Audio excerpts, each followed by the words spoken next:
The composer of this music was nominated for an Academy Award in 1958. It's the score for The Big Country, and it brought Jerome Moross his greatest fame, not least because it exerted a huge influence in the film industry. I was very excited about doing that, and without knowing it, I seemed to have turned out the prototype Western. When Moross came along and infused his films with a homegrown Americana, it really changed everything.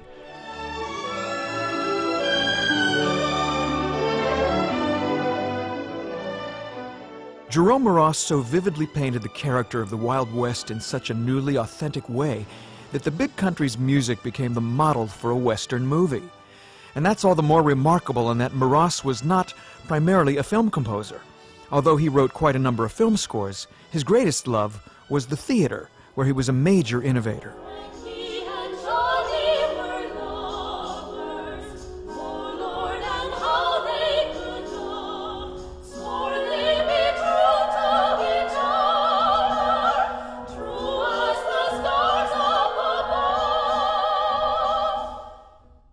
In 1938, Frankie and Johnny was a very new kind of experience for an audience having a night out at the ballet. Its subject and Moross's musical treatment of it was quintessentially American, and it immediately went straight to the heart of an urban world that the composer had personally experienced.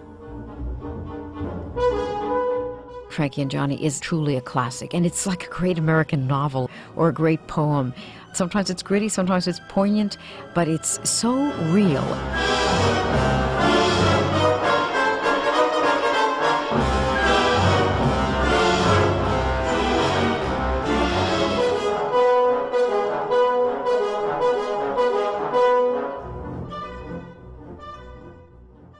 And Jerome Moross was an inspired songwriter. It's a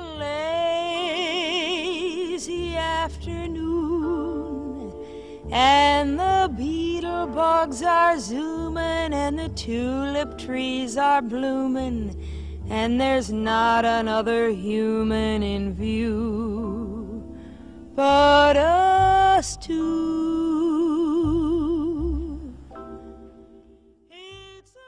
And he was a master of orchestral tone painting.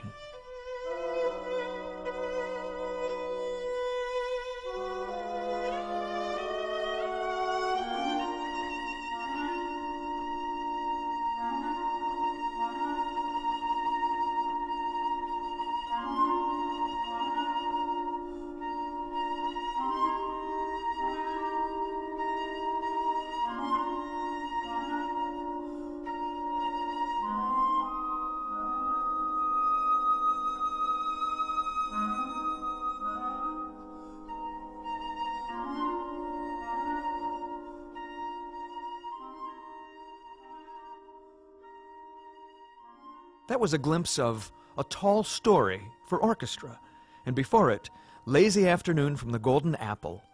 Songs, ballets, opera, musical theater, film scores, and orchestral and chamber works of Jerome Moross are featured in this two-part program as we commemorate the ingenious composer's centenary.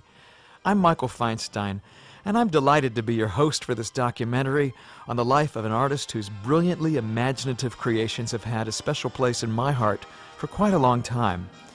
Joining us for this anniversary celebration are many distinguished musicians and historians, family members, and, from the archives, recollections from the composer himself, Jerome Moross, The Big Country, and beyond.